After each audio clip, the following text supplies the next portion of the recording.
My name is Susan Ashworth. I live alone in this old 2-bedroom flat. I rarely go outside.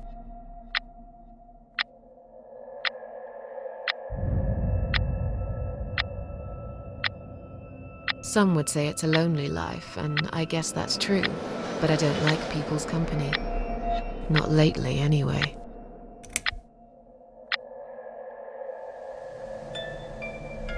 I only trust my cats these days, and I will miss them dearly.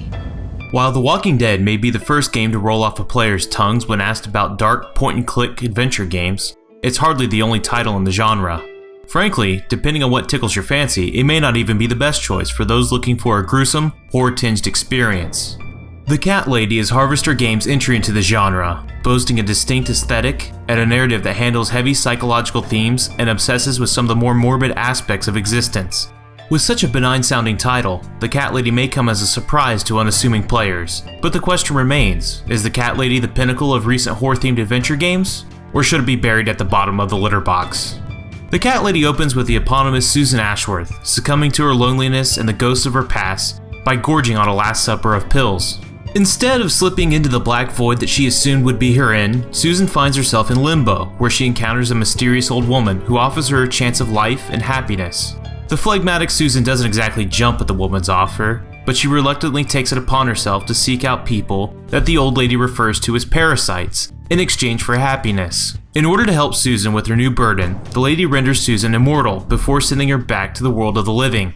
Throughout the course of the game, Miss Ashworth encounters the aforementioned parasites, who happen to be serial killers who employ some of the most perverse methods and rituals when taking the lives of others. Themes of depression, suicide, and hopelessness pervade the Cat Lady, but thankfully, Susan's sardonic tone helps keep her from becoming too overbearing and irritating. Such subject matter could easily devolve into the whining, melancholic drivel that characterizes the music on a Hot Topic playlist. The focus on Susan's psyche and the focus on her road to depression makes the Cat Lady feel more like a Silent Hill game than the past several entries of Konami's acclaimed survival horror franchise. Like the critically extolled Silent Hill 2, the parasites that Susan faces are often allegorical. Unfortunately, much of the voice acting can be flat. You don't need an Annie? For 100th time, no. I've sold my baby for organ transplants. What? You're an evil person. And in the case of the wife of one of the parasites that Susan must dispatch, it can be rather silly, disrupting the tone of the game. Shut up, you stupid bitch! Some characters sound like their dialogue was recorded with a webcam, and these inconsistencies can irritate. Brian. The guy from Flat 6, right? Yes, Brian, that nasty piece of shit. He deserves to be punished, you know, and this wedding dress will be perfect for this. You ever heard the legend of the Cat Widow? The Cat Widow? No, can't say I have. Despite the underwhelming vocal production, the soundtrack is great, with a mix of industrial music, jazz compositions, string arrangements, and piano pieces. It easily shifts the tone of the game from tense and unnerving to melancholic and lonely. Some tracks with lyrics interject in key moments and give this simple indie release an almost cinematic quality. Now I'm finally here. What have I won?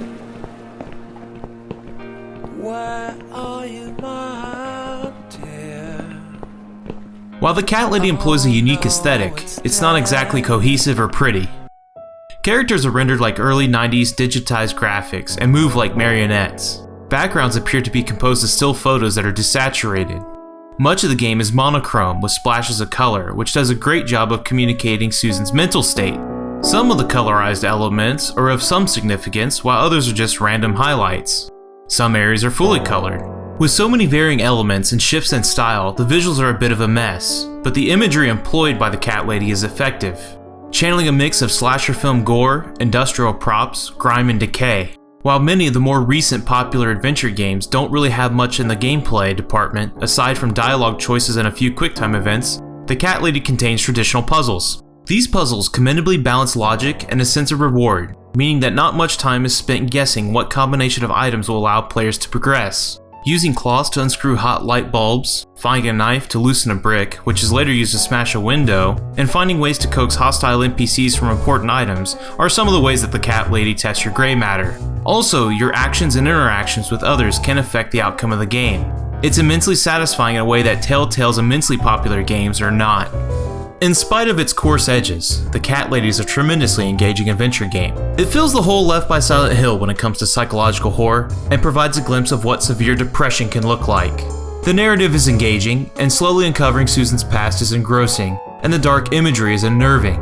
It would take far more than the flat, low production voice work and a clusterfuck of a visual style to make The Cat Lady unplayable, because it gets the things that matter the most right. The puzzles are rewarding, while not bogging down the experience with obtuse and inane gags that pretentiously preoccupy themselves with stumping players, then making progression meaningful. Adventure game fans and horror fans take note. The Cat Lady is a worthwhile experience and should be on your radar.